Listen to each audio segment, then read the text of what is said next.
voltar numa outra parada que acabou ficando pra trás, que a gente foi indo, que eu queria entender um pouco mais sobre aquele lance da rede de modo padrão. Rede de modo padrão. Essa rede de modo padrão tem a ver com o lance da gente entrar no automático. Não necessariamente, porque, por exemplo, olha só, eu tô falando agora, tô falando praticamente no automático, certo? Por que eu tô falando no automático? Porque eu não preciso pensar nas palavras, em como que eu tenho que mexer a língua. É um padrão de comportamento que está no automático. Quando a gente fala de rede de funcionamento padrão, de DMN, você está falando de uma hora que você não está fazendo nada. Tá.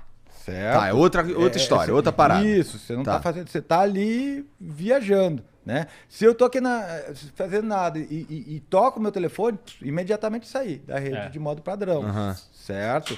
Então, o que acontece na rede de modo padrão é que às vezes pode ser que um comportamento automatizado te induza a ela. Vou te dar um exemplo. Você tá lendo, você pegou um livro para ler, você leu, tá lendo ali, quando chega no segunda palavra, você já tá viajando. Só que a leitura ela fica no automático. Você chega no final... Não lembra de porra nenhuma. Do que você leu. Certo? Você ficou viajando. Não prestou atenção no que você estava... Então, o automatismo é uma coisa. Eu chamo de formação de esquema. Certo? A rede de modo padrão, ela existe. De uma forma geral. Ela não tem uma relação... direta com as condições patológicas, mas ela está aumentada nessas condições patológicas. Então ela existe, é uma coisa que você... Imagina um caçador-coletor, né? O caçador-coletor, uma parte do dia dele não vai ter nada para fazer, ele vai ficar ali, ó, parado, sentado, economizando energia, talvez fique riscando a areia do chão. Então, essa rede, de certa forma, é uma rede que mantém uma atividade basal do cérebro, porque o cérebro precisa estar ativo, os neurônios precisam estar ativos, certo? Para funcionarem direito. Só que ela desvincula com o ambiente externo, né? E mantém, é como se você tivesse, não sei se a metáfora vai ser boa, mas é como se o cérebro estivesse no ponto morto. É mais ou menos isso. Ele não está com um objetivo que direciona o comportamento. E assim, existem, por exemplo, quando você falou do lance do fazer as coisas no automático e tal, que a gente meio que não tá... eu não tô ali. Eu tô meio que... Tá no automático, rapaz. Porque assim, foi assim que eu me senti. Dirigindo daqui até em casa, quando eu... Caralho, tô em casa. Que doideira. Eu escuto uns caras falar sobre um tal de mindfulness. Isso. Sabe que porra é essa? Sim. Então, essa prática, não sei nem se é uma prática, se chama assim. É uma prática. O mindfulness, ele tá... A ideia dele é brigar com o nosso modo automático? Isso. Exato, cara. Exatamente. Por isso que é tão eficaz para depressão e para insônia. Porque o mindfulness... Por isso que naquela hora eu tava com isso na cabeça, por isso que eu te perguntei se o automático é ruim. Legal, bom demais. Mas o Igor tá sacando a construção do cérebro aqui. Mas no mindfulness você não tá no modo padrão. Não tá? Não, no Não mindfulness tá. não. Não pra caralho, Você inclusive, sai né? dele. Você é guiado, a sua atenção é guiada para alguns lugares. Só para quem não sabe o que é, mindfulness é uma meditação guiada.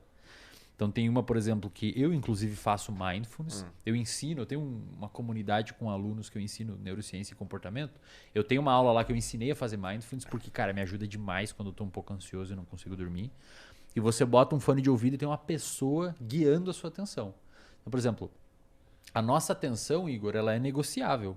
Eu posso falar assim pra você, cara, joga a sua atenção agora pra planta do seu pé tocando o chão. Você não estava prestando atenção nisso antes. Essa informação nem existia para você. Não existia para você. A sua camisa tocando o seu corpo. Agora você percebeu ela, mas antes você não estava percebendo porque o seu tálamo, uma região do cérebro, estava inibindo que essa informação chegasse no córtex sensorial. Agora que eu avisei, o seu córtex pré-frontal desbloqueou o tálamo e permitiu que essa informação subisse. Quando você vai fazer mindfulness, alguém está guiando o seu processo atencional. E, cara, isso é muito bom pra reduzir ansiedade, velho. Porque dá pra você ficar num estado mindfulness ao longo do dia? Ou isso precisa de um momento separado? Cara, meditadores experientes conseguem fazer mindfulness em horas que não estão programadas para ser... Por exemplo, um meditador experiente consegue fazer mindfulness lavando a louça. Isso. o cara começa a prestar atenção na textura do prato, da temperatura da água. A ideia do Mindfulness é que você esteja aqui e agora. Você não esteja nem no passado, nem no futuro. Você presta atenção na água, pô, olha a textura do prato, o peso do prato, a espuma, a temperatura. E, cara, quando você tá aqui e agora, você não tá ansioso. A meditação que eu faço para dormir, ela é um rastreio do corpo. Então tem horas que a pessoa me manda ali no ouvido, que eu fico ouvindo, ou deixo o celular no lado tocando, ela manda eu prestar atenção no meu tornozelo. Preste atenção dentro do seu tornozelo, imagine o ligamento. Cara, quando você está prestando atenção no seu tornozelo, você não fica ansioso prestando atenção no seu tornozelo, tá ligado? Antes do Mindfulness se tornar uma coisa bem conhecida, Porque né? é cool, é legal. Isso, mas no começo da década de 2000, eu criei uma técnica que era para trabalhar com ansiedade e TDAH, com respiração, que era tipo uma meditação também, na mesma proposta do Mindfulness, só que não é guiada. O cara faz respiração profunda, ele conta os ciclos de respiração, ele vai contando cada ciclo, inspiração, expiração, até 30, e depois ele conta regressivamente, faz a contagem regressiva. Só que tem um detalhezinho, que é para trabalhar a questão da atenção. Toda vez que ele perder a conta, ele tem que voltar para o último número que ele lembra ter contado.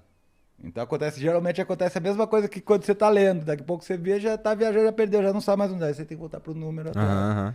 Cara, eu vou te falar, tem uma resposta muito boa com os pacientes fazendo isso, tanto para ansiedade quanto para TDAH, cara.